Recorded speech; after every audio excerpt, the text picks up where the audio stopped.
Welcome, everybody, to another episode of the PhinManiacs.com podcast. I told you we'd try to get to a regular schedule. Anyway, I am your host, Louis Sung, and with me, as always, and this time actually is here, is my co-host, Chad Ronenbaum. He missed out on last week because we had a majorly full cast last week, but now we've got a less full cast, so he's back and ready to go. How are you doing, Chad?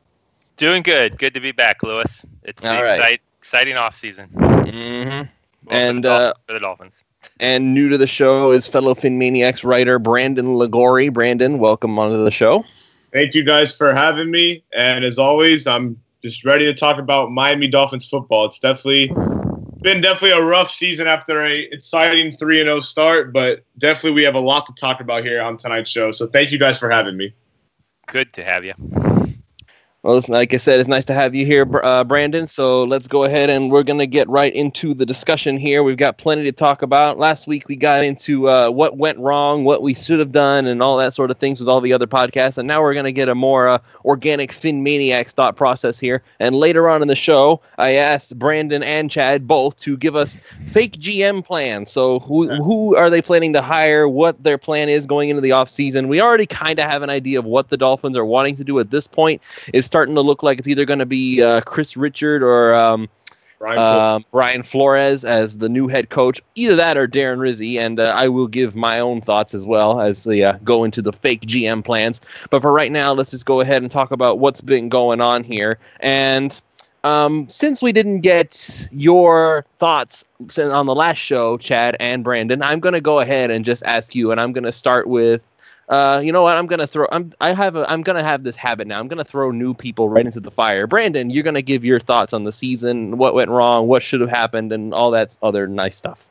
All right, so let's just make this into a nice perspective here. The Dolphins did get off to a fantastic 3-0 start. They did it in home wins against the Tennessee Titans and the Oakland Raiders, and they picked up a road win against the New York Jets. And that road win ended up being the only road win that the Miami Dolphins did have on this season. So you're saying to yourself, hey, we're 3-0.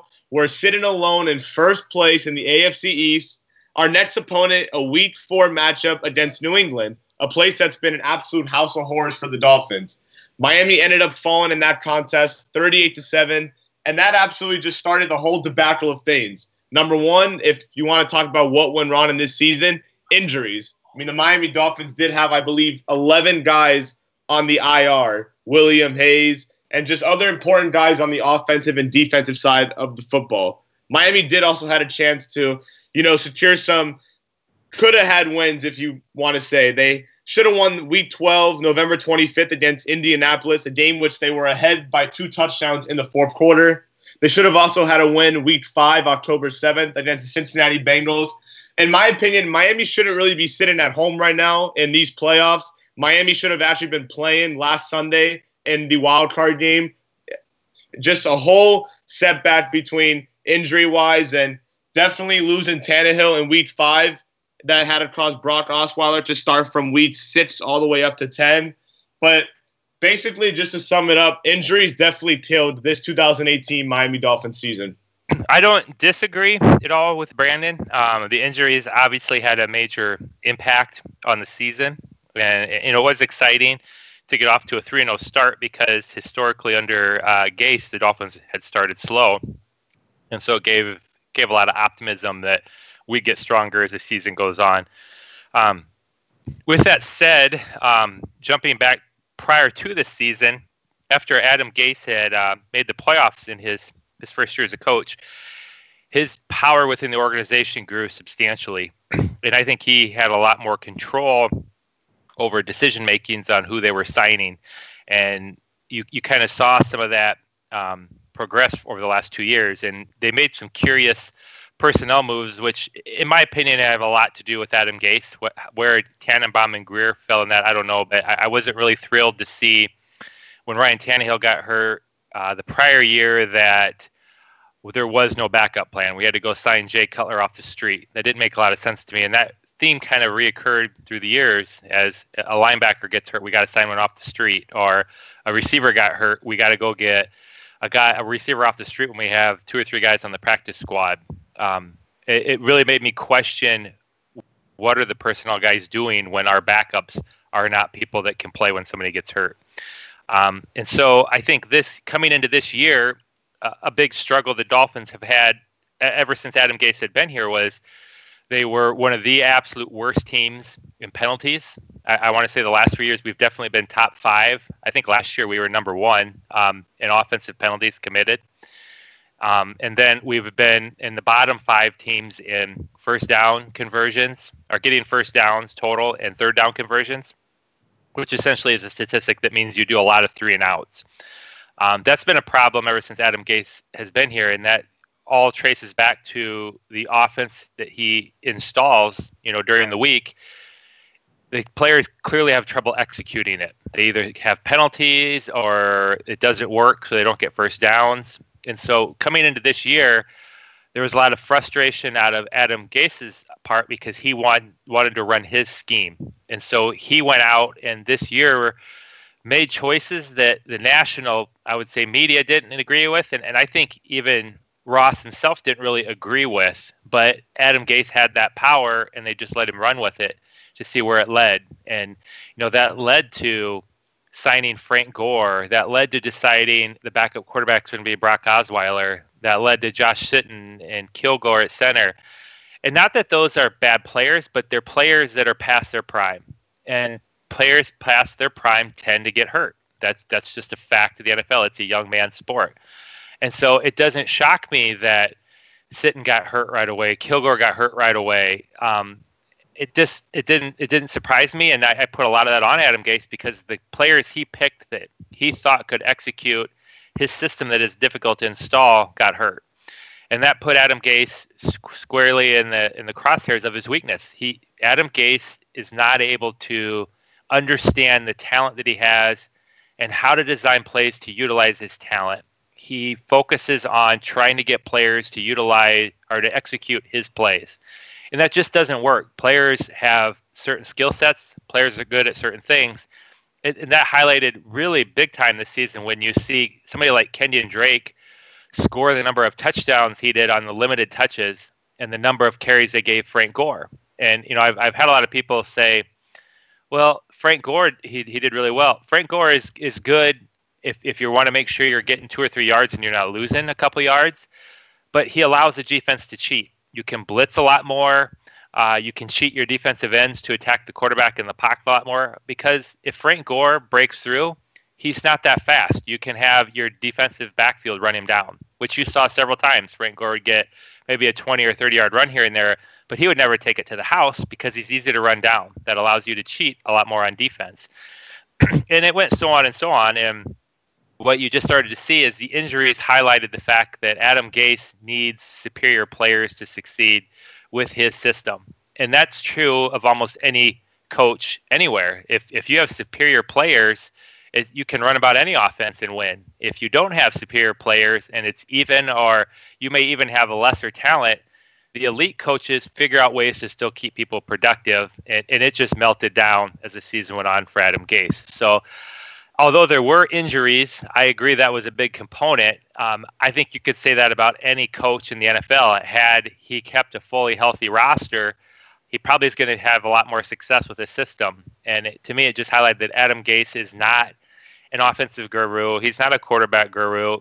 He's a guy that has never head coached before. He had limited exposure as an offensive coordinator. And primarily his success in his history was predicated on having a Hall of Fame quarterback in Peyton Manning to execute things. And that's just simply not what Ryan Tannehill is. And so I think it's good that the injuries happened. I think it's good everybody saw it because, we probably should have made the wild card game if everybody had been healthy. But I don't feel we were anywhere near a top 3 or 4 team in the conference to be able to compete with the way Adam Gase calls plays and the way his system is difficult to execute. Even with people that aren't hurt, he still gets a lot of penalties and he still struggles at getting first downs and converting third downs. And so it was time to move away. I think you had to see that complete meltdown in the Buffalo game for it to put the nail in the coffin. But to me, the season was all about the failure of Adam Gase, both in personnel as well as his inability to adjust. I would have to agree with that. Inability to adjust, inability to use the talent given to him. Like, we all know the injury bug was horrible for Miami. No one's denying that. No one's saying otherwise. But what makes a head coach is, what do you do when the adversity comes to you?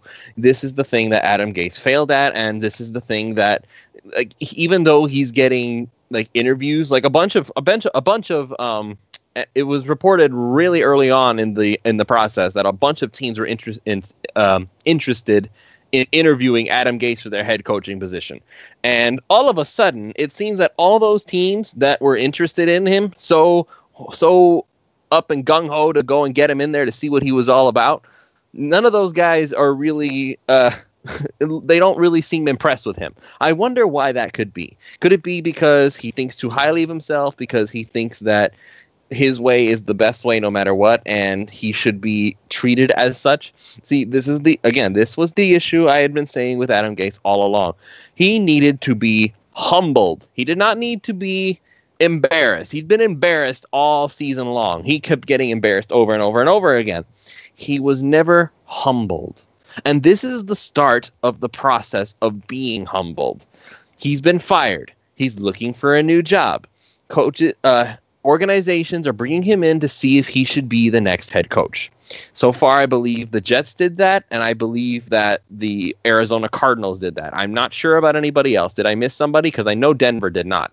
I think Green Bay was looking to interview Gase, but I don't think the interview came up. I don't think the interview went through exactly 100%. Right. So Matt LaFleur's been hired anyway. So yeah, exactly. And then Tampa Bay said getting Bruce Arians, and Arizona just signed Cliff Kingsbury. So they got him. Yeah, I think they did. Yeah, it's a 4-year deal and a 5th-year option. Yeah, and one thing to point out with that, Lewis, because you're right on there with him needing to be humbled, is Adam Gase did not do himself any favors with the way he acted with people, and so the reason Adam Gase never even got considered for the Cleveland job is the fallout he had with Jarvis Landry.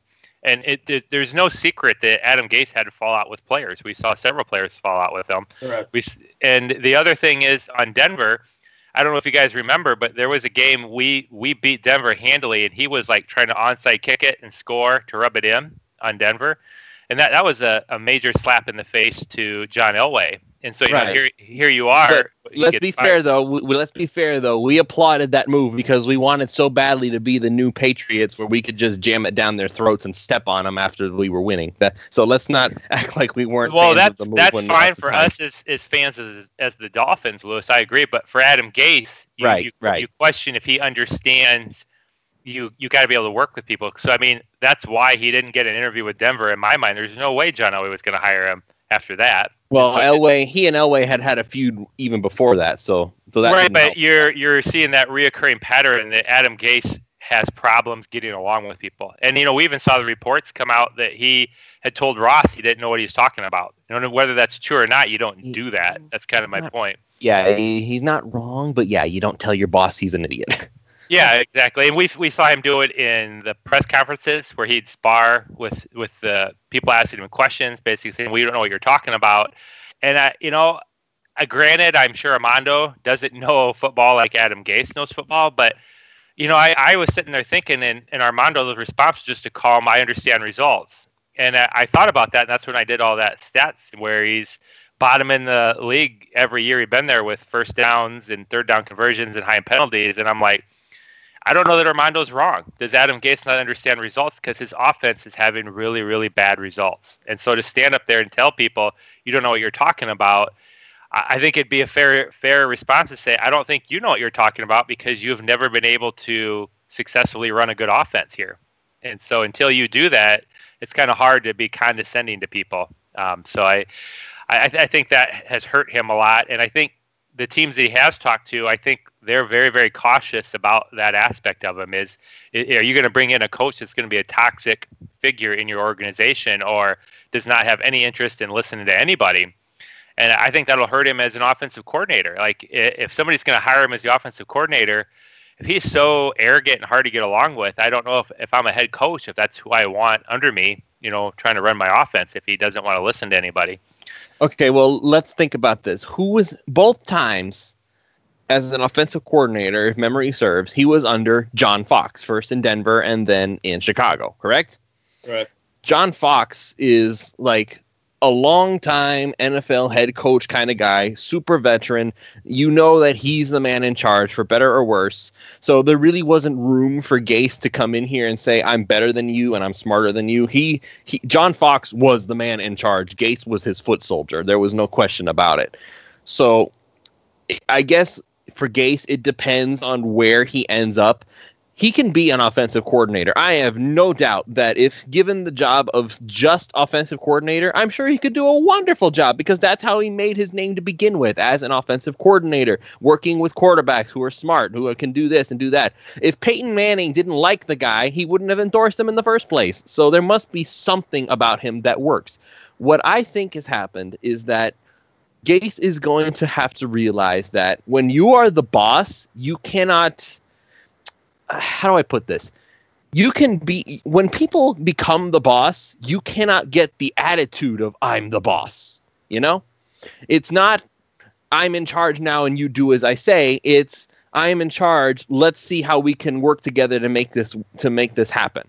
How can I help you guys do your job better? That's the job of a head coach. And a lot of people are pointing this out now. I'm noticing this on Twitter a lot, is that the NFL doesn't want CEOs as their head coach anymore. That was the tweet that I saw. I can't remember who said it. I could probably pull it up right now. What is it? Oh, it was actually Doug Farrar who said it, that the NFL does not want head coaches as CEOs. The NFL now wants head coaches as quarterback fixers.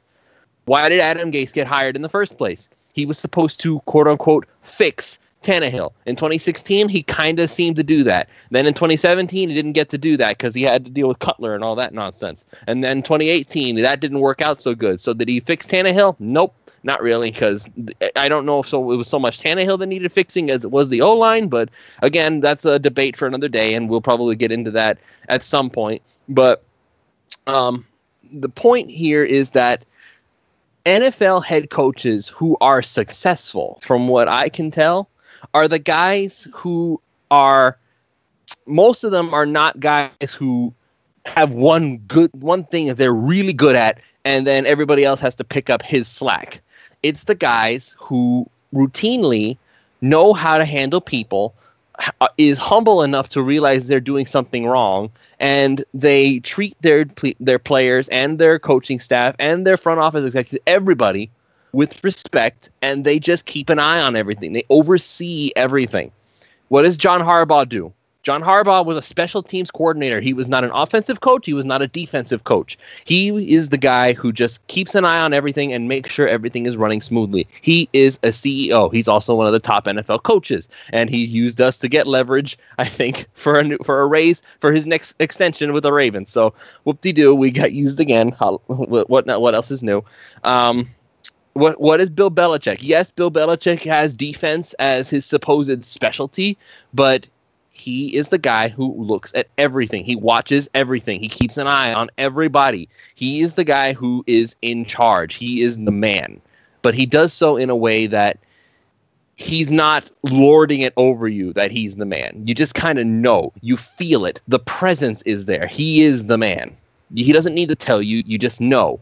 Gase kept to keep telling people he's in charge. He's the guy. He's the one who does it. You didn't feel that leadership presence with Gase. You heard it come out of his mouth that he needs to figure this out. He needs to do this. He kept talking a lot, but he didn't actually do anything different.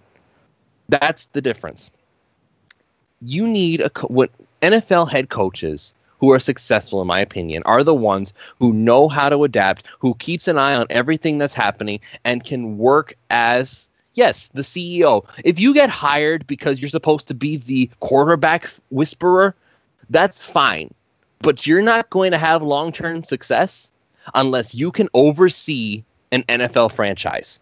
You have, if you get hired as a quarterback fixer, that's what gets you in. What keeps you in is being the CEO that the NFL doesn't even realize it wants anymore. And that's probably why, in my opinion, I think Arizona signed Cliff Kingsbury. I think because Josh Rosen is going to be into his sophomore season. in the NFL. Kingsbury did work with quarterbacks such as Baker Mayfield and Patrick Mahomes, and we obviously all know that Pat Mahomes is probably one of the most dynamic quarterbacks in the league right now. So it's just going back to your point when you were saying that Gase's main objective was to quote-unquote fix Tannehill. He obviously, like you said, his progress did seem well in 2016. Couldn't get it done in 2017 because of his knee injury. And then 2018 seemed like it was going throughout the first 3 games of the season. And then when he suffered the right throw and shoulder injury in week 5, it's sort of downgraded a bit. But just to go off back to your point. What NFL franchises have lost sight of what makes a head coach a good one. They want the elite quarterback that makes headlines. They want the guy who makes the highlight reels. Patrick Mahomes is going to, in a couple of years, if he keeps this up, he's going to make people forget that Tom Brady even existed. That's how good. Yeah, that's how good this kid really is. And Andy Reid is being considered a genius, which again, he's one of those CEO guys. Andy Reid is well respected. He's the man. He doesn't have to tell you he is. You just know he is. Andy Reid is that guy. Even though he hasn't won a whole bunch of Super Bowls like Bill Belichick, he is somebody you know that when he goes in there, he's going to do a good job. And the fact that the Eagles were willing to let him go so easily for Chip Kelly, who now is no longer in the NFL, as far as I know. Is he even a coordinator? I don't even think he's that much. No, Where is he? He's like in college. Yeah, I believe it or not, last time I saw him, I thought he was an ESPN analyst. Oh, okay. So yeah, he's not even doing anything. He was coaching UCLA.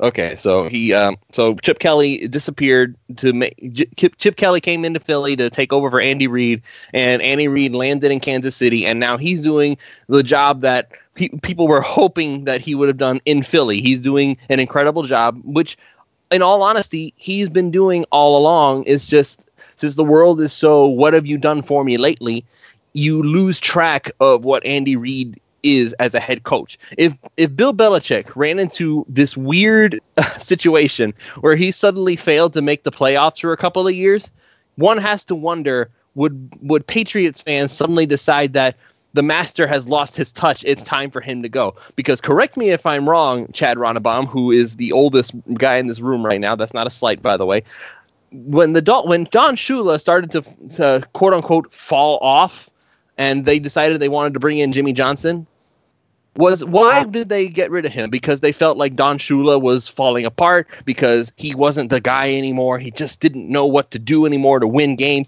and they basically ran him out of town, correct?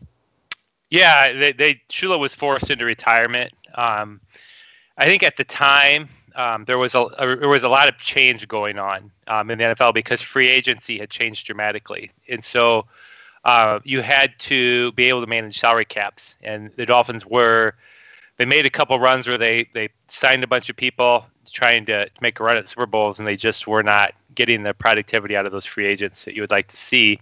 And so that narrative did start to form that, it's easy to get into that mindset, which is exactly what happened to Andy Reid. I mean, Don Shula was making the playoffs almost every single year. I don't know how many years he coached, but it was very rare he didn't make the playoffs. And so he was still doing that. The Dolphins were making the playoffs, and at the time they were taking on a very, very talented Buffalo team. So they kept, they'd lose in the championship game to Buffalo, or they'd lose in the playoffs.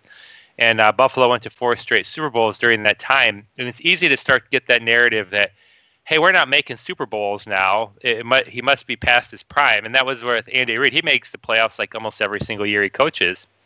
And it's amazing when you look at it as a Dolphin fan, where it's so rare anymore we make the playoffs, that your fan base in Miami is completely happy if you make the playoffs like every 2-3 years, just once every 2 or 3 years. Everybody thinks you're a great coach. But you look at other teams around the league, the Eagles didn't feel Andrew Reid was doing a good enough job because he wasn't winning Super Bowls, even though he had them as a playoff team every single year. And that's what the Patriots, I think, at some point will fall into. I feel it's going to be a very, very difficult job for whoever follows Belichick, because the Patriots fan base, they're used to competing for the Super Bowl every single year. So if you're not competing for a Super Bowl, you feel like a failure to their fan base. And that's what happened in Miami. Exactly. And this is Don Shula we're talking about, a living legend that they ran out of town because they weren't doing well enough in their eyes. Imagine that. This is a guy that every new coach gets compared to Don Shula, the same guy they ran out of town when he got too old. Now everybody's wishing for the days when Don Shula was the head coach. They're saying, "Can Don still coach? Like, you ran him out of town once. Why do you want him to coach again?" It's like, well, I think it was. I mean, part of that narrative was in there, Lewis, but I don't think they were trying just wanting Shula gone for the sake of having Shula gone. But I think Jimmy Johnson. I mean, after what he had done with the Hurricanes, he was so popular in Miami, and having come into the league and won 2 Super Bowls with Dallas. I mean, I get it. I mean, here's Jimmy Johnson, a guy who's just been doing nothing but winning national titles and Super Bowls, very, very popular to your fan base. I mean, if you have a coach that's getting up there and he's down to his last few years, you maybe want to just make that move and get that guy while he's available. And so I don't really blame Wayne Huizenga when he made that move to go grab Jimmy Johnson, because, at the time, I mean, as much as I liked Shula, I mean, Jimmy Johnson was a god at that time when they grabbed him. I mean, you think everybody's interested in trying to get a Harbaugh right now. Think of Jimmy Johnson. He had just won the 2 Super Bowls with the Cowboys, and he'd won national championships with the Hurricanes. He was probably the most coveted coach in years at that time. All right, I'll give you that. And speaking of, like, while we're talking about high prolific coaches, did you guys see that game last night, Clemson and Alabama? Oh, I loved it. I hate Nick Saban so much. I loved it. I was just astonished by how Trevor Lawrence, a 19-year-old true freshman, making Patrick Mahomes-like throws, Tom Brady-like throws. I mean, and this kid's, he's not even eligible to declare and turn professional until 2021. So I take it that I'm starting to wonder if this is going to fall into the fake GM plans that you two have planned here for Mr. I look at Trevor Lawrence, like, I see the ultimate surfer dude. Okay, he's like, I imagine him coming onto the shore on a surfboard, just like, dude, hang loose. That's what it looks like. I've never heard the guy talk. I didn't watch the game, so I don't know. But it's like, I don't know. I've seen some people say that. I've seen that they've seen freshman quarterbacks light up the college football scene and then kind of have a fall off. So we'll see if he keeps this up. This is the hard part with college quarterbacks. Everybody's saying that he's going to be the next Peyton Manning. He's going to be the next this guy. He's going to be the next that guy. Slow down. It wasn't like many years ago, Ryan Leaf and Peyton Manning were being used in the same discussion. One succeeded and one absolutely flopped. So let's be careful.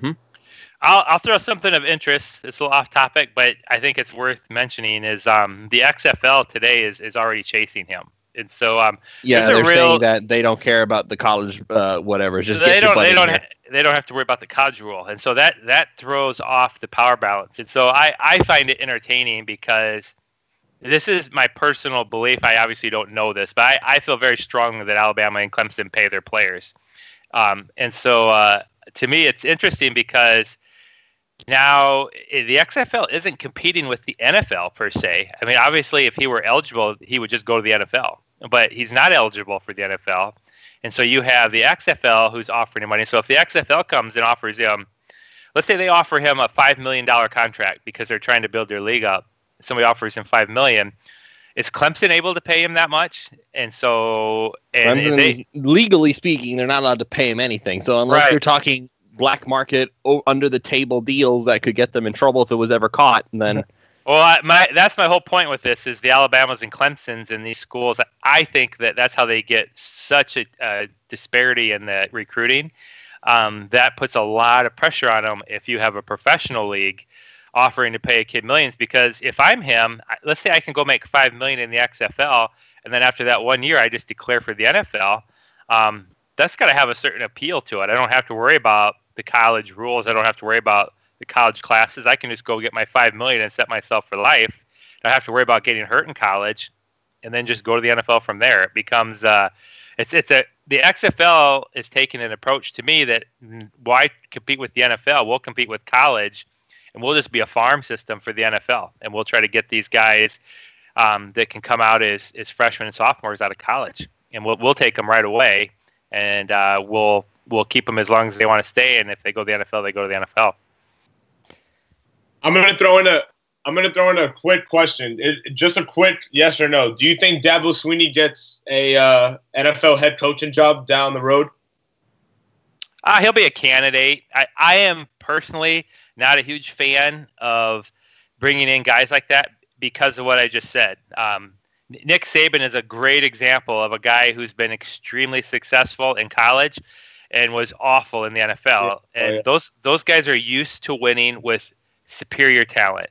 Clemson and Alabama play very few ball games where the team they're playing is even close to them with the talent of players that are on the field. They might play 3 or 4 games maybe in a year where there's a team that can even be competitive with the caliber of athletes they have. Those guys to jump to the NFL and have to compete where everybody's good, and the difference between the best team and the worst team is not that big. And so my question would be is if he makes a jump to the NFL, does he have in his mind that it's his play calling that's winning and not his superior athletes? Those guys tend to struggle. Steve Spurrier, another example where he was just dominating at Florida. He came to the Redskins and signed a bunch of his Florida players and just got it handed to him. He didn't even coach a competitive team. So that's kind of where I fall at with those guys that are coaching the really high powerhouse college teams talent-wise. How well can they transfer over to the NFL? Okay, well, I will say this. Let's not act like, though, that with all the talk about Nick Saban and exactly what his team looked like and stuff, and what his ability to have superior players, let's not act like he didn't have one heck of a coaching tree. Okay, in the time that he was the Dolphins head coach, I mean, he had Mike Mularkey as the offensive coordinator. He had names like Dom Capers as his defensive coordinator. He had a bunch of guys who were at the time like his position coaches who are now competing for higher up positions, or at least they actually have them. I'm trying to find the list that I saw the other day, just showing his entire coaching staff, but I can't seem to find it. But the more of the point is that Nick Saban knows how to make coaches, I think. Just like he knows how to make players, he can make some darn good coaches. So it's almost like the Andy Reid coaching tree. How many guys who have come from working under Andy Reid have suddenly moved on to become great coaches in their own right? It's something to consider. Yeah, I agree, Lewis. I am not taking away that Nick Saban isn't a good operator. He absolutely is. I was just making the point that these guys that have really successful college careers and have very, very talented teams, they don't translate so well to the NFL. That's why I was a little skeptical of the Clemson coach coming. But absolutely, when you're successful, somebody's going to give you a chance to see if you can replicate that success at the pro level. Yeah. All right. So now that we've talked about that, let's go ahead and go to the fake GM plans that you two have gotten set up. So I'm gonna ask you first, Chad. Give a detail exactly. You are general manager Chad Ronenbaum. Stephen Ross has just hired you, and he's saying, "How are you going to make my team competitive again?" Go ahead. Well, if I'm talking to Ross, I assume he would understand this, having been an owner for several years. But if I'm the GM, my job is to acquire talent. My job is not to coach football teams. And if I'm Chris Greer, I don't know how to develop an offensive lineman. I don't know how to develop a quarterback. I don't know how to develop a wide receiver. What I know how to do is go out and get talented football players to give to coaches. So what I'm looking for in a coach is, can the coach hire a good staff? Like who is this coach going to be able to bring in for his staff?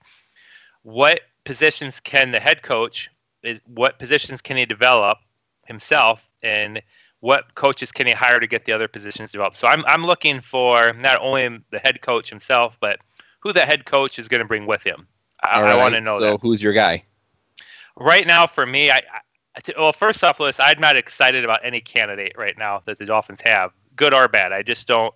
There's no experience out there to have a good feel for them. I'm not overly excited about Flores. I know they're meeting with him now. He's not even a coordinator, and I think we've already been down that path with Adam Gase.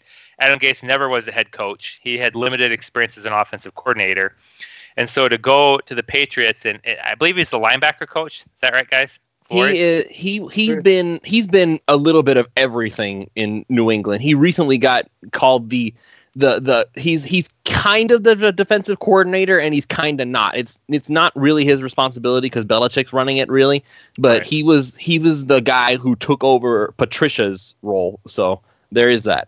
Okay, so I'm not excited about him because, I mean, you can go down the line: Romeo Crennel, Matt Patricia. Those guys, without Bill Belichick, haven't been overly successful. And Bill Belichick, I agree, Lewis, he's a good operator, but Bill Belichick is an exceptional defensive coach.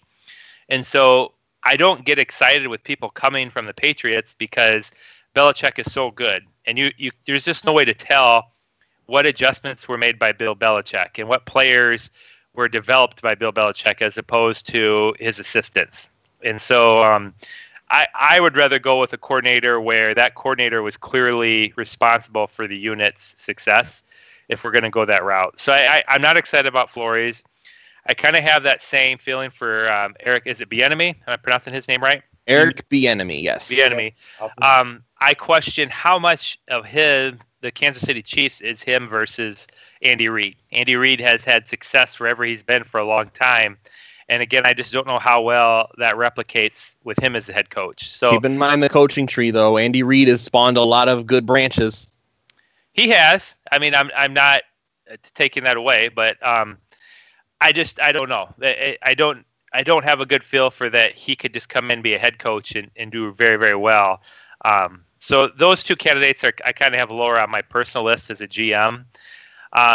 Rizzi, I don't really have any interest in Rizzi. I know that he's popular, but here's the problem I have is the coaches that are currently here. What is his relationship with the current coaches? Because loyalty gets you killed in this business with the NFL coaches. And so if Rizzi is going to take over as head coach, is he ready to wipe out an entire staff and start over from scratch? And is he going to be able to attract new candidates? Or is it going to be Rizzi just taking over the head coach and a lot of our assistants staying? And I'm not excited to have much here other than Rizzi himself because special teams was the only thing that really did well this year. Our defense didn't look very good. Our offense certainly didn't look very good. And I attribute that to the coordinators as well as Gase because our player development, especially offensively, was god-awful. Like, our tight ends never developed. Kenyon Drake's blocking never developed. You can go down the line. Our young receivers never developed. And part of that is Gase, but the other part of it is, to me, the assistants. And so I don't want them guys here. I want them gone. I want a new staff in place. So I really question whether Rizzi has the ability to get rid of our current staff and replace it with new staff that's competent. So that's where I'm at with him. So that kind of leaves I'm interested in John Harbaugh, of course, although I don't know how realistic that is. I know the Ravens. He's not coming. He used us for race fodder. I don't know if that's – I would put it that way, Lewis. But, I mean, I kind of highlighted that, look, he's got to get traded for. The Ravens have rights to him. And Harbaugh has to approve it. It's not like the Ravens can just trade him because he only has a year left. So Harbaugh is going to have to agree. Just like a player, you don't trade for a superstar player and give a bunch of picks if he has 1 year remaining on a contract. You want a 4 or 5 year deal in place. And so that means Harbaugh controls the trade. He has to agree to a 4 or 5 year deal with the new team. And for him to do that, the Ravens have to demand a compensation. So let's say that the reports are true and the Ravens want 2 number 1 picks. If I'm John Harbaugh, I don't want to come to the Dolphins minus 2 number 1 picks to start with. That's a hard situation to come into. So I'm not going to agree to a deal. And so I don't know that anybody's going to get John Harbaugh because I think John Harbaugh is going to say, Ravens, I want complete control or I want substantial control in personnel and I want to be one of the highest, if not the highest paid coach. And if you're not going to give that to me, he can just sit there and wait because John Harbaugh knows next year he can get that from a different team. So he's the Ravens' problem, not really our problem. And I agree with you, Lewis. I don't think he's coming here. I think he created his own leverage. He didn't need Miami to help him. He made the playoffs with a rookie quarterback, and he's made the playoffs several years. So I think the Ravens realize that if you get rid of John Harbaugh, who you bringing in to replace him that's going to have a better track record?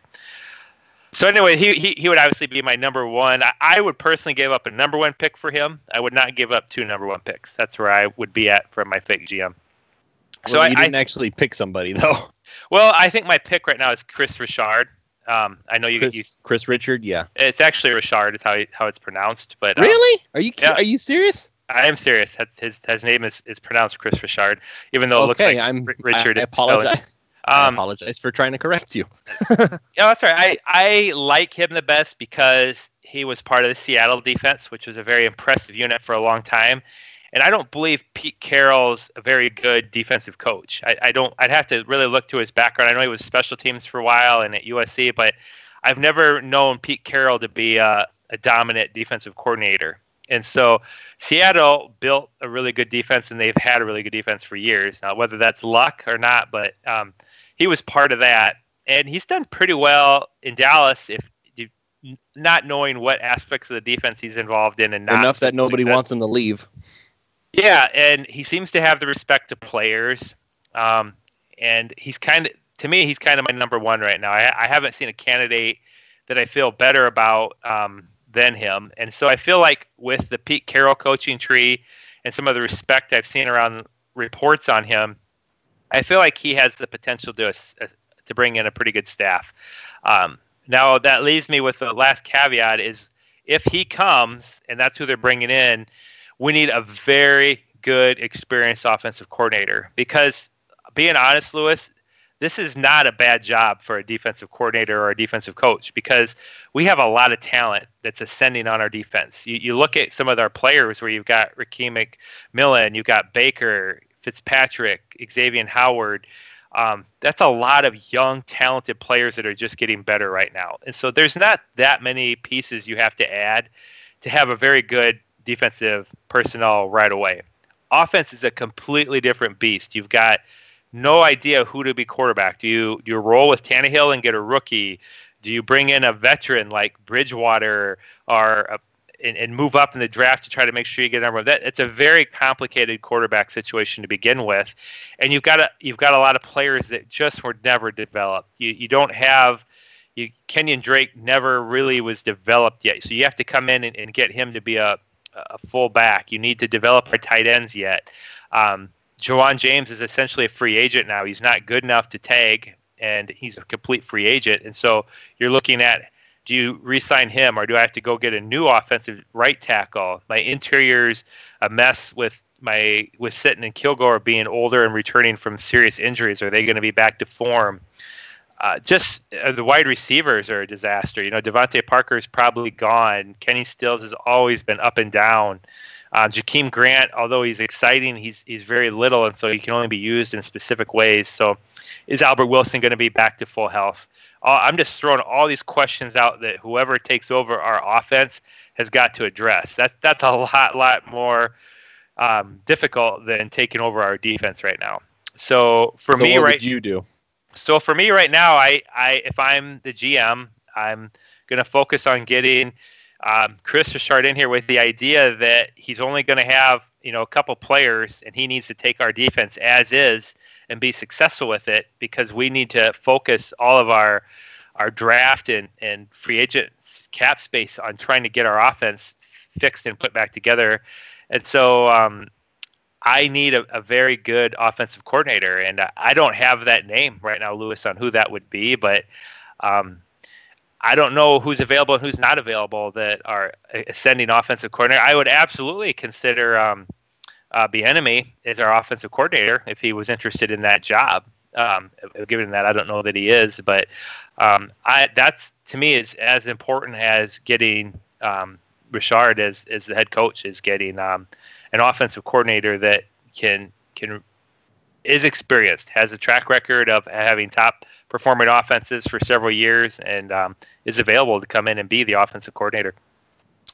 Well, I'm going to ask you this before I hand it over to Brandon. It sounds to me like you're still trying to win now. Is that what your goal here is? Absolutely. I don't ever not try to win. I think you have to have the expectation that you don't go into the offseason and tell the coach that I expect you to win the Super Bowl or you're gone. I wouldn't say that, but I think we have a good defense, and I think the offense is a lot better than people realize.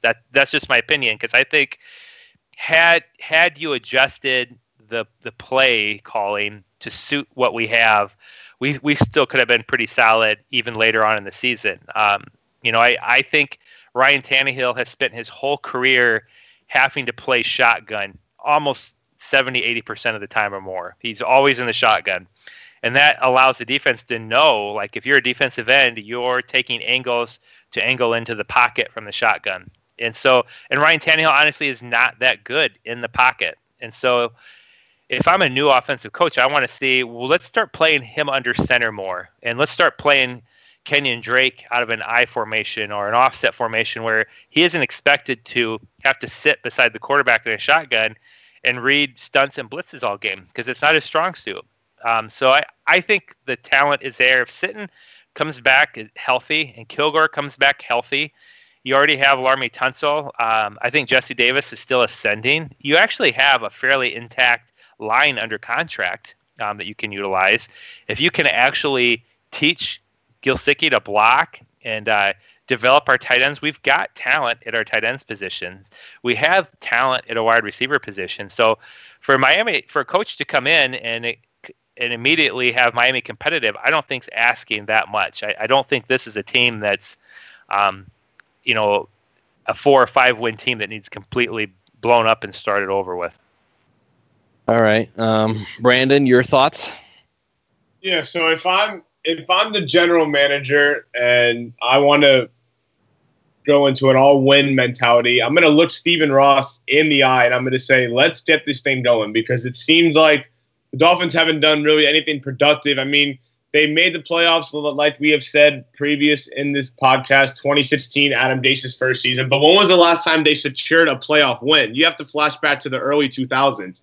So if I want to get this thing going, the number one position I'm looking at regarding the quarterback, I'm definitely going to cut Ryan Tannehill. And here's why.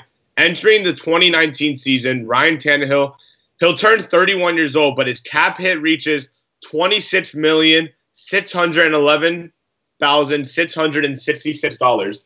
Now, between you, Lewis, and you, Chris, Chad, excuse me, yeah. Do you guys fully believe that Ryan Tannehill is worth approximately $27 million? I believe he's worth a draft pick. Well, I got to clarify that, guys. That's not the case. I want to say 16 to 18 million of that's already spent. It's already been given to Ryan Tannehill. So if you cut Ryan Tannehill tomorrow, you're still paying him 16 to 18 million. So you're talking about half of that is what you're talking in cap space if you keep him or cut him. And so for me, it sucks. I understand that's not. Last year, the Dolphins made a move that wasn't a good move, and to free up cap space, they guaranteed Ryan Tannehill more money. I think we can say all moves that we made last year were kind of boneheaded. Well, it made this year more difficult though. So if you're looking at it, to me, I don't disagree. I'm not excited. I think it's clear Ryan Tannehill is no longer our quarterback of the future. That's established that this team is not looking at him in here. What I'm not sure about is if you cut that number down to what the real number is, and let's say it's like $16 million a year, I don't know that you can go out into the free agent market and do any better than Ryan Tannehill. But either way, the plan to replace him has got to be there. And now, whether that's Luke Falk, you feel that really good about him, or you want to make a move, which I would do. I think they've got to make a move in this draft, whether they use their 13th pick or they trade up. They've got to get a quarterback that's going to come in to compete to be the starter. Yeah, from my perspective, I've stated a lot on Twitter because people kept continuously asking me about this. My eyes are locked on the 2020 draft class. I mean, you have Tua Tagovailoa, you have Justin Herbert, who's staying for his senior season in Oregon. That opens up the doors for the 2020 draft class, because let's be honest, here in the 2019 draft, Dwayne Haskins is probably going to be taken off the board early. He's probably going to Jacksonville, or he's probably going to the New York Giants. So I don't necessarily think the Dolphins will go quarterback here in this draft. I think Miami will they might take a defensive player, only because the first round class is just loaded from top to bottom between Nick Bosa from Ohio State, Montrez Sweat. I mean, I just don't think that the Dolphins go all quarterback. I also don't really fully agree with this whole tank thing because, in my opinion, there really is no such word as tanking. I mean, you have a whole week to prepare for an NFL football game, and I don't really necessarily see players and coaches are going to necessarily tank. So, in my opinion, going back to your point, Chad, when you said whether the Dolphins will go with Luke Falk, I mean, you can even say, will the Dolphins keep Brock Osweiler on the roster, or maybe even hand the job to David Fales and see what he can do for like an audition type season. But in my opinion, I think regarding the quarterback situation, yeah, I totally agree. I believe Ryan Tannehill is definitely not our future quarterback. But in regards to draft-wise or even picking up a quarterback on the free agency market, the draft-wise, my eyes are definitely locked on 2020. I think then one thing to throw in there, and I've been kind of just tossing this around in my head when I look at what the Redskins paid Alex Smith and made the move to get him, and I look at the Vikings with Kirk Cousins. Yeah. And in my opinion, again, with my belief that Adam Gase did not do a good job of running the offense with Tannehill, is I don't think Tannehill is much different talent-wise than those guys. I think he really isn't. I'm going to tell you right now, this is not me being the Tana homer who loves to sniff his jockstrap, because a lot of people have given me that hell on Twitter just because I seem to like him a little too much or some nonsense. I believe that Ryan Tannehill is basically in that same pack of quarterbacks as guys like Kirk Cousins, like Matthew Stafford, like the Lions are starting to turn on Matt Stafford. You notice that? The fan base is starting to want to get rid of him. They're already starting to see that, oh, maybe we shouldn't have paid Kirk Cousins all this money. He's around the Alex Smith mark. That middle echelon of quarterbacks is something that fluctuates from game to game. It really does. It fluctuates from game to game. The top 15 quarterbacks, once you get past like the top 4, and I'm basically the top through the top 3 from this point had been Brady, Rodgers, and Breeze, and you can interchange those all you want. Now we throw in Mahomes in there as a number 4, and maybe Ben Roethlisberger is number 5, and you can throw in Lamar Jackson too, only because of the excitement factor, not because he's necessarily a good passer. But Lamar, I didn't say he's the best quarterback. I said, as far as the excitement factor goes, remember, depending on how they perform, the level of excitement and the level of where do they rank among the NFL's quarterbacks tends to go up. Nick Foles, when he was playing clutch football and the Eagles needed him most, he started to rise up the board. Everybody thought Nick Foles was the cream of the crop all over again, ignoring the fact that when he got the chance to be an actual paid starting quarterback, he completely fell on his face. He was awful as a starting quarterback, and he had to go back to Philly to be a backup to get back to the name that he was before he got paid in the first place. So I firmly believe that should Ryan Tannehill be here in 2019? No. If anything, the guy deserves a break from us, not the other way around. He needs to go and get a fresh set of jerseys to be able to say, this is my home now, and I'm going to get a chance to show what I can do with a new team and a new franchise who may actually give me what I need to succeed. I believe that Tannehill can get something, whether it's a second rounder, a third rounder. I don't believe anybody's going to give up a first round pick for him like they did with Sam Bradford, because he's just had too much baggage and bad reputation attached to him. But I believe that some team out there will give at least a third round pick to get their hands on Tannehill. That's where I was at, Lewis, too. I don't think you cut him. I think Tannehill's probably in the middle of the league. You could say maybe he's like the 16th or 17th best quarterback in the league. And teams will absolutely trade for him. And he has to be a post-June cut anyway from a salary cap standpoint. Otherwise, you accelerate his whole guaranteed payments into this cap year, and they're going to want to split it between 2 years. So you're going to want to hold him until June, regardless if you're cutting him or not. And so to me, you kind of just sit still, because inevitably as you go through the draft, there's always that team or two that doesn't get the quarterback they want in the draft. And so they need an option for the upcoming year. And if you want to hold him longer, you can have him come in and compete in camp with maybe a rookie you draft, or maybe you just say, look, we're going to give Luke Falk every chance to start. And Ryan Tannehill is going to compete with him, knowing that there's always a good chance that some team's going to lose their quarterback. Like he's going to have a season-ending knee injury or something like the Dolphins did in the preseason. And then here you are with Ryan Tannehill. And you can then approach that team and say, let's work something out. And that, might even flow into Brandon's plan even better, is to say, I'll tell you what, I'll give you Tannehill for 2020 ammunition. That's the absolute best move for the Dolphins, unless they have a real strong conviction on one of the quarterbacks in this upcoming draft. To me right now, draft. Go ahead. Okay, well, I just don't see Dwayne Haskins being there when Miami selects at number 13. I just think that, like I've stated on Twitter, teams that are in need of a franchise change at quarterback, the Giants with Eli Manning, he's pretty much done. Jacksonville's probably going to move on with Blake Bortles. So I just don't think Dwayne Haskins is going to be there when – people were shocked last year when Miami drafted Minka. A lot of people thought Minka was going to be off the board around 5 to 7, and Minka ended up staying there when the Dolphins had their pick in the 2018 draft. But I just don't see, regarding the quarterback position. Now, maybe if Miami likes the likes of Drew Lock and Ryan Finley and Daniel Jones, but I don't know. I just have my eyes really set on 2020, even possibly 2021, because that kid Trevor Lawrence from Clemson is really, really good. Yeah, but I don't disagree, but that's a long ways out. That's what I was about to say. It's like that, Brandon, that sounds to me like, even though you just said there's no such thing as tanking, in order to get your hands on somebody like him, you have to tank. Yeah. But no, you don't have to. If Haskins... You can just suck I don't naturally. know that he's as high as people are thinking right now. Haskins from Ohio State. Yeah. Lock... I think some teams are going to have Lock higher. It just depends.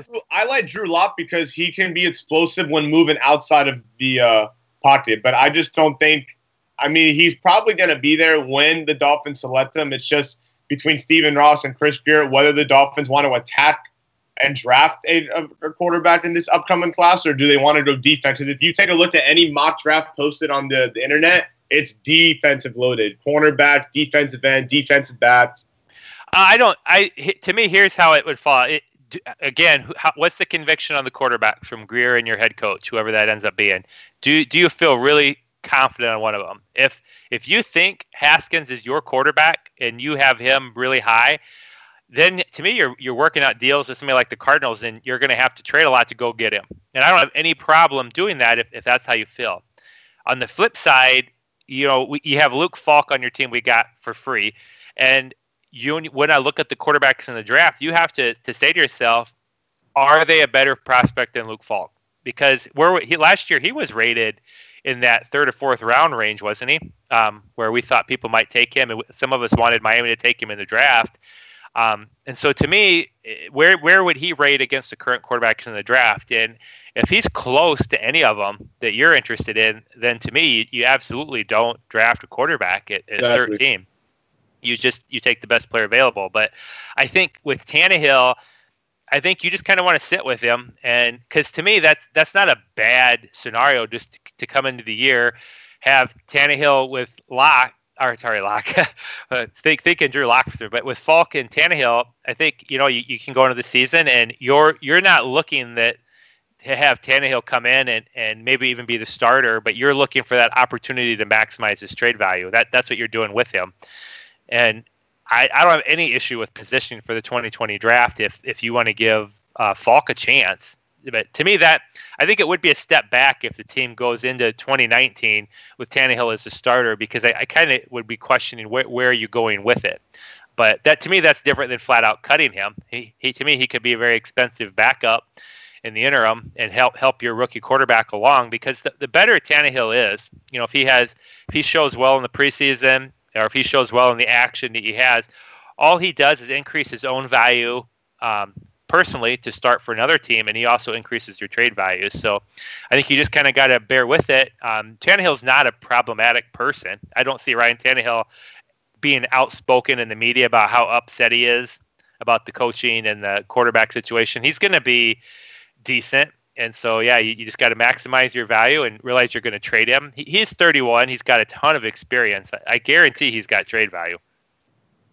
But yeah, if you guys want to hear my potential head coach, at first I did like, even though the Dolphins did not conduct a personal interview with this guy, I like Vic Fangio, the defense coordinator from the Bears, but unfortunately he did not want to declare for an interview. Yeah, I think part of that was age. I think Ross wants a younger coach. That's my opinion based on the only reason why I was saying Fangio, because if you take a look at this defensive team, like from a whole throughout the whole season, it was awful. Run defense, pass defense, it was just flat out awful. Oh yeah, I'd love to have him as a coordinator, a minimum. And I researched Chicago's stats this year under Fangio. I don't know if it's Fangio or Fangio, but Chicago was ranked either first or second in every category: points allowed per game, yards allowed per game.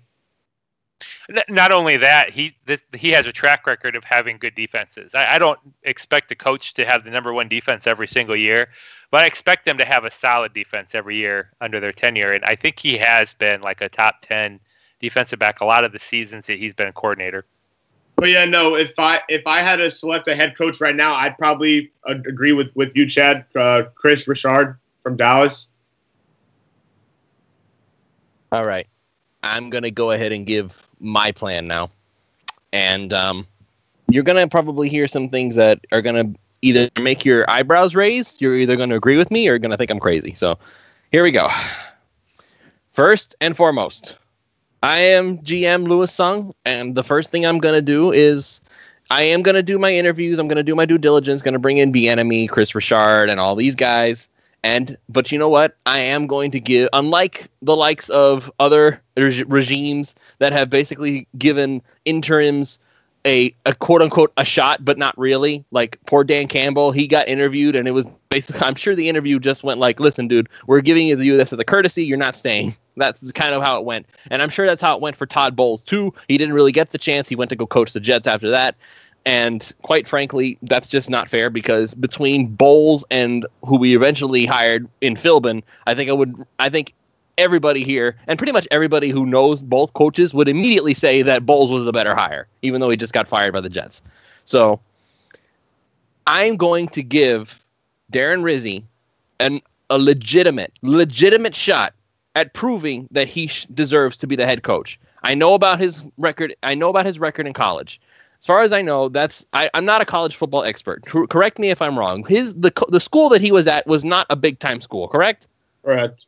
Right. It was just this little itty bitty thing in the middle of nowhere, and that's what he got going over there. It's not like he had the Alabama talent base or the Clemson or even the Ohio State guys who you could say that, oh, we got some real talent over here. No, there wasn't much to work with. Darren Rizzi has been a top special teams coordinator for years. He has survived for all the crap that the Dolphins have gone through over the past decade or so. I can't remember. The one guy who has stuck around for Wannstedt, for Philbin, now for Gase, the one constant has been Rizzi, the special teams coordinator. You do not survive 3 regimes without being good at your job. I don't care if other teams are not looking to hire him. I don't care if other teams are not looking at him as head coaching material.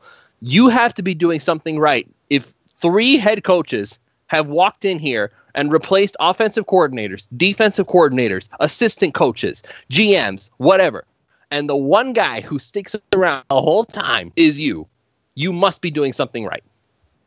So why doesn't he get a head coaching opportunity? He's a special teams coordinator. He is not somebody who's going to come in and fix your quarterback. He's not going to make your defense elite like a Vic Fangio would have, and he's not going to make your quarterback the next Patrick Mahomes like Eric Bieniemy is basically getting some of the credit for. It's not going to happen. So what does he do? He is the CEO.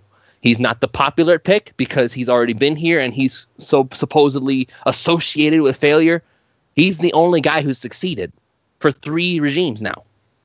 He's the guy I feel like he deserves a shot to be an actual head coach.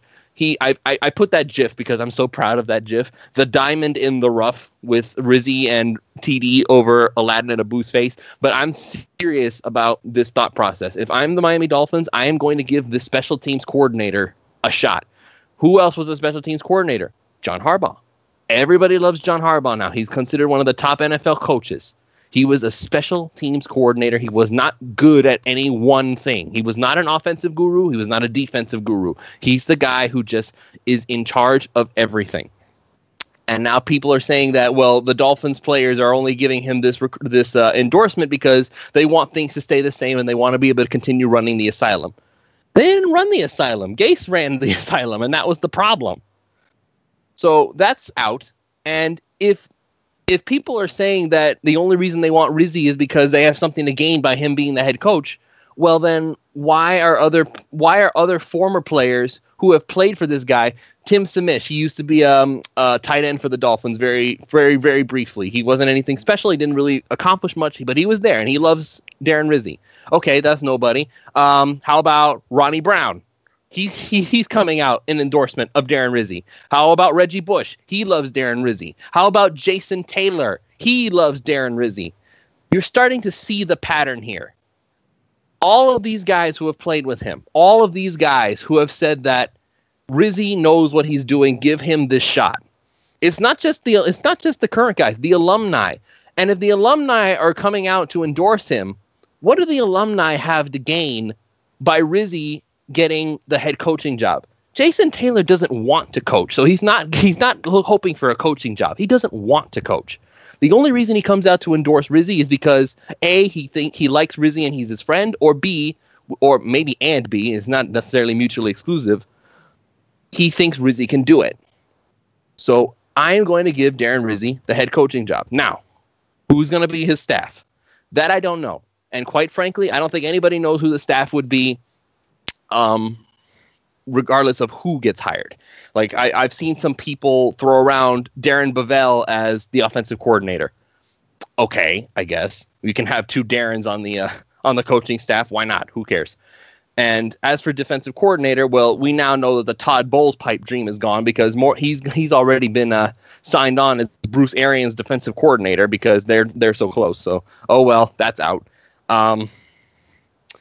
So we have to find a defensive coordinator. I don't know who that's going to be. And we have to find an offensive coordinator. Fine. Everybody's going to have to do that. But again, I think Rizzi is more respected than people give him credit for. Just because we don't know the guy exists, just because we don't think that so-and-so would come over to come and work with him, doesn't mean the guy does not exist or the fact that there's a bad coach. Also, I'm going to throw in a wild card here. And quite frankly, I don't know how you guys are going to feel about it. But if I am Darren Rizzi, I'm going to look at an assistant coach, a position coach, and I'm going to see if I can pull Brian Hartline away from Ohio State to come and be the wide receiver coach for the Dolphins. Seriously. The everybody at Ohio State is raving about how much Hartline has done to improve that whole room. I definitely think, Brian, that's definitely a first. No one really ever said Brian Hartline, but he did used to be a former Dolphins wide receiver, and he was one of the guys who endorsed Rizzi. Oh yeah, no, I mean, if I wouldn't say Chris Richard, I would definitely agree with you. And Darren, I mean, he's been with the Dolphins for what, 8-9 years. 3 regimes. I don't know exactly how long that was, but he's been here for pretty much. He's seen it all. He has seen every. I've always said that you learn more by failing. You see more by failing. You learn more by failing than you do by success. Rizzi has seen Sperano fail. He has seen Philbin fail. He has seen Adam Gase fail. He has seen all these guys fail. I think he knows what doesn't work. So, with that said, that's another reason why I'm giving Rizzi the job. Now, and of course, I did that one random thing where I'm saying go and see if you can get Brian Hartline to be the wide receiver coach. Better him than Sean Jefferson, if you ask me, just because everybody thinks Hartline has done a fantastic job as a coach. And who knows? Hartline, for all we know, might turn out to be a terrific offensive coordinator someday. It's not like he's not smart. He is smart. You don't become a 1,000-yard wide receiver just because Tannehill throws the ball to you a lot. You have to be able to do something. So I'm not saying Hartline was a terrifically talented guy, but maybe he's one of those cerebral types that you have in New England, like Julian Edelman or Danny Amendola was. He makes his living by just being smart and knowing what you're supposed to do. That's the kind of stuff that makes an offensive coordinator. So who knows? If Hartline comes here, he could eventually become one. So we'll see. That's what I would do personally. As far as the seasons go, this is another advantage of having Rizzi as your head coach. A new guy is going to come in here, and he's going to have to try, even though the mentality is we're not going to push so hard to win, knowing that the roster is not good enough, because that's basically what Ross said in his press conference. He basically said, we are not good enough to win right now. So we're going to take a step back, and we're going to try and do this, quote unquote, the right way. The word that was not used is we're going to tank to get better players. Because if you say that, you lose pretty much all your credibility right there. You can't say stuff like that. Even the NBA does it all the time, but I don't think anybody actually uses the word we're tanking. Nobody wants to admit that we're losing on purpose to get something. Everybody knew the Colts were doing it for Andrew Luck. Everybody knows the Colts were losing on purpose to get their hands on Andrew Luck. And it worked out for them for the most part. Andrew Luck is one of the best quarterbacks in football right now. I'm going to say right now because he tends to fluctuate a little bit, but he's usually among the upper echelon of guys.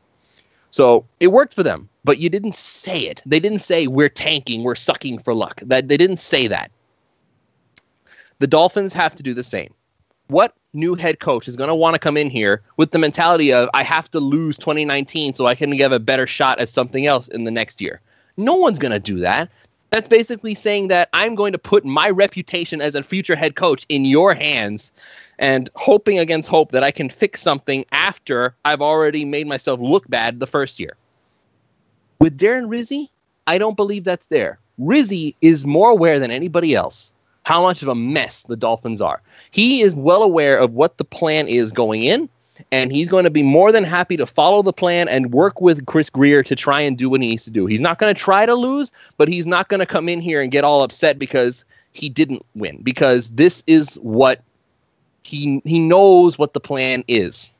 That's my mentality of it all, is that Rizzi would know why they're doing what they're doing more than anybody because he's already seen it. He doesn't have to evaluate anything. He's been evaluating for all this time now. And with him, the tank approach is easier to swallow than with any other coach that they would bring in. So that's another reason why I'm bringing in Rizzi. 2019, you build up the defense some more. You try to find some offensive players who you can count on to make something work. And then hopefully you can get something going in 2020. And hopefully you have lost enough games that you can get your hands on a Tua or a Justin Herbert or whoever. And if not, see if you can trade up and get one of them. Or 2021, Trevor Lawrence. Fine, let's see what you can do. It reaches the point where you have to make a move. These days, you have to have not only an elite quarterback, but you have to have an elite offense. You have to have somebody who can run things. I believe Rizzi can be the CEO the Dolphins need. I believe that he's somebody we can work with. So that's my plan. That's how I'm doing it. I am going to extend the likes of Xavier Howard and Laramie Tunsil. I'm not trading them for draft picks because we need those elite players for the future. So that's what I'm going to do. But everybody else, pretty much, they're a commodity. They're somebody that you can look at and say, what will you give us for this guy? So that's my plan. It's Rizzi head coach and a random Brian Hartline for wide receiver, possibly offensive coordinator spot, and see what you can do after 2019. You kind of sound a little bit like Gruden there, Lewis. Everybody's for sale. Yeah. That's very solid, Lewis. I can be on board with that. I'm actually with Brandon that if he was their second pick, or if they decide to go with Rizzi, I'm not going to be disappointed. It'll be interesting to see how that plays out. You did highlight a lot of the advantages that he brings. And I touched on the disadvantages. I'm just worried that he's going to be able to clean house because these are coaches that he's been working alongside. That's a point that I didn't bring up, and I'm glad you mentioned it because I had forgotten. I have no doubt that Rizzi's going to be able to say, you're fired. Because, again, he's been through three regimes. True. He knows what works. He knows what doesn't.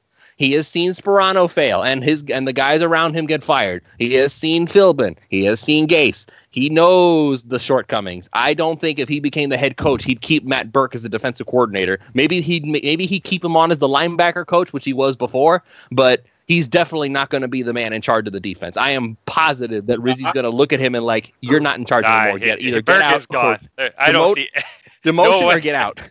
I don't see any way, shape, or form anybody keeps Burke. That would be shocking. I'm kind of shocked Matt Burke still has a job, to be honest. Well, I think they're just waiting for the coach. It's not Greer's job to fire Burke. It's the new coach's job to fire Burke. Which if Rizzi is the guy, then look, as a linebacker coach, I don't think Burke is that bad. That's what he did in Cincinnati. That's what he was known for. He was the linebacker guy. That's how he got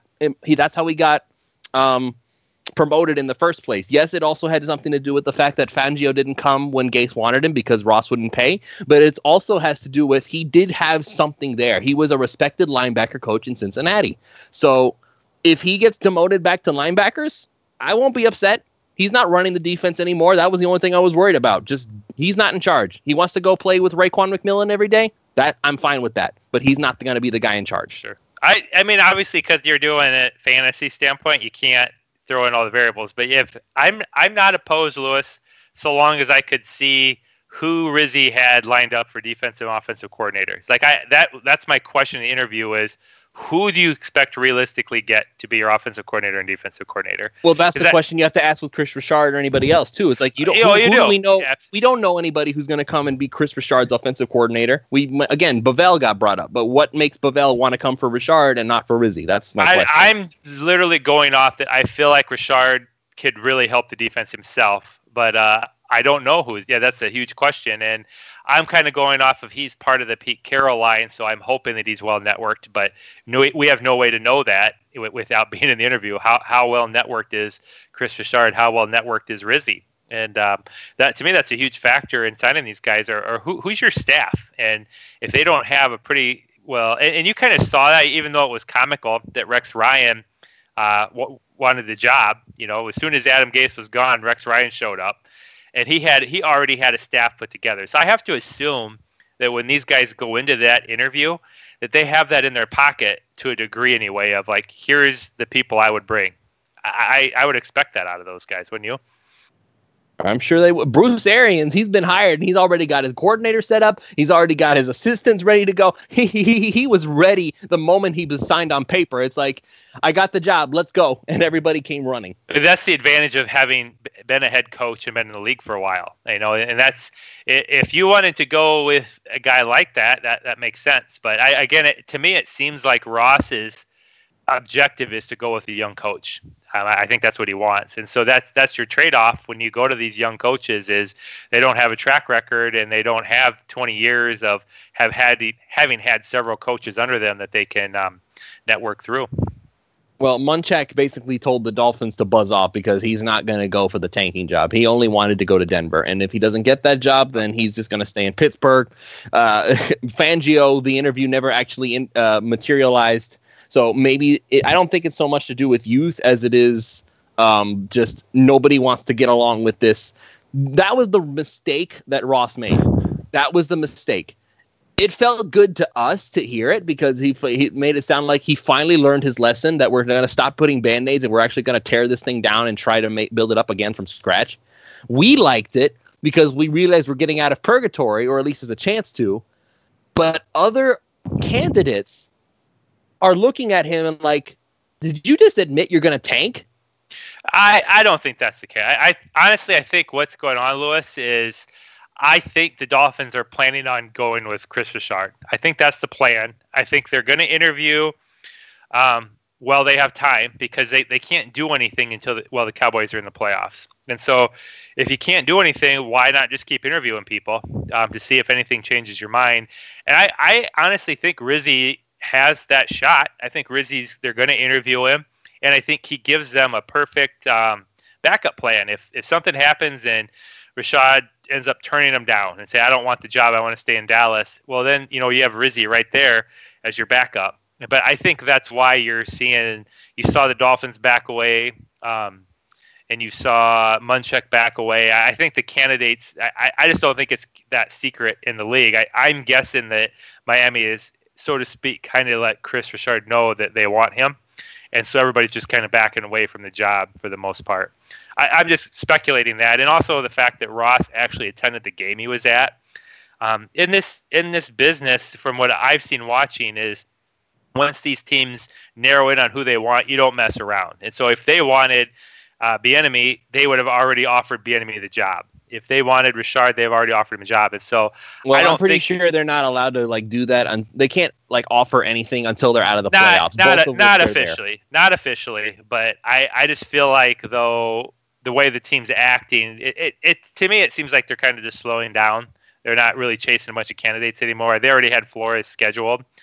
But I don't know. I think their decision's already made, and the fact they haven't hired anybody yet tells me that it's probably Richard. Maybe it's Bieniemy, but it feels to me like that's the case. Like if they were really set on Bieniemy being their coach, do you think Ross actually flies from Hawaii to go to the game to watch Richard coach? I don't think so. And so I think it's just the writing's on the wall. That's where it's at. So everybody's backing away. And I think Rizzi, one, they're going to do it out of courtesy because he's been with the organization for so long. Two, it gives them a nice backup if whoever their primary candidate falls through.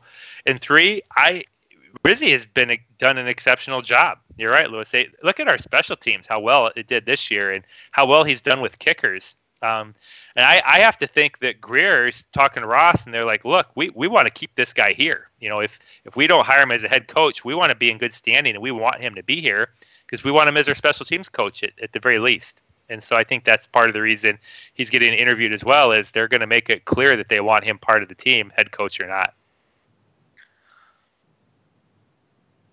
All right, then. Well, unless there's any parting comments that anybody wants to bring up, I think we're done here. It's we've gone for about an hour and a half or so. So that's usually how our recorded shows go. We're going to start doing live shows again, and they're only going to be half an hour long just because when you go live, you kind of have to interact with folks, and you can't go on for too long because then it'll just kind of start to get boring. So that's at least the way I look at it. But if somebody has other feedback they'd like to give, I am willing to listen to it. So parting thoughts?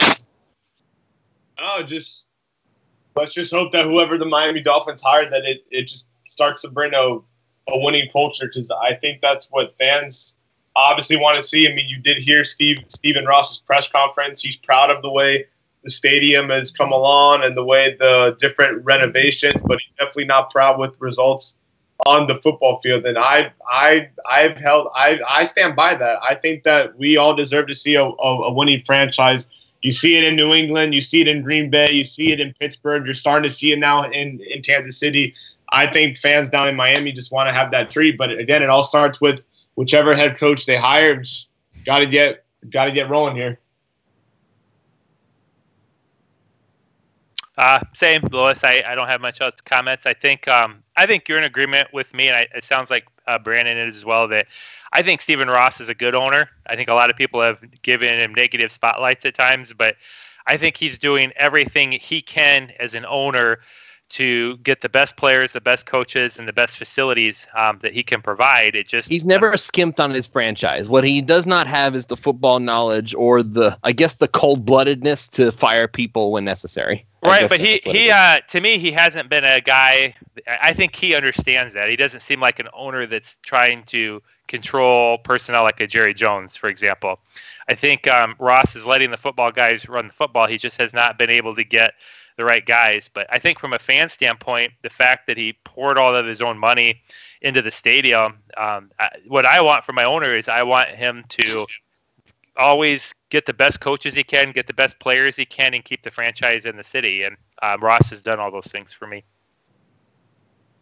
All right, then. Well, we're going to have to keep an eye on this as the week goes on. We'll see if the Cowboys lose this upcoming game, then it's very possible that Richard will get hired. So we'll see. But anyway, I think we're going to go ahead and call it here. Thank you both for joining me for this show, and we will see you all next time for another episode of the PhinManiacs.com podcast. Good night.